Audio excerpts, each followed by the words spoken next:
শনিবার কালিয়াগঞ্জ বামফ্রন্ট কমিটির ডাকে বিধানসভা নির্বাচনের প্রস্তুতি কর্মী সভা অনুষ্ঠিত হলো কালিয়াগঞ্জে। এদিন বিবেকানন্দ মোড় সংলগ্ন এবিটিএ হলে বামফ্রন্টের এই কর্মী সভার আয়োজন করা হয়। এই উপলক্ষে সিপিআইএমের উত্তর দিনাজপুর জেলার সম্পাদক আনোয়ারুল হকের উপস্থিতিতে বামফ্রন্টের ব্যানারে একটি মিছিল শহরের পথ পরিক্রমা করে।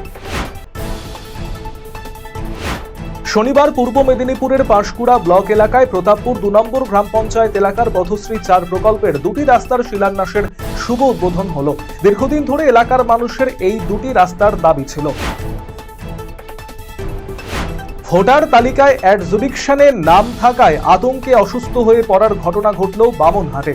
পরিবারের দাবি ভীষণ আতঙ্কে ছিলেন সুশীল বর্মন, এরপরই তিনি অসুস্থ হয়ে পড়েন।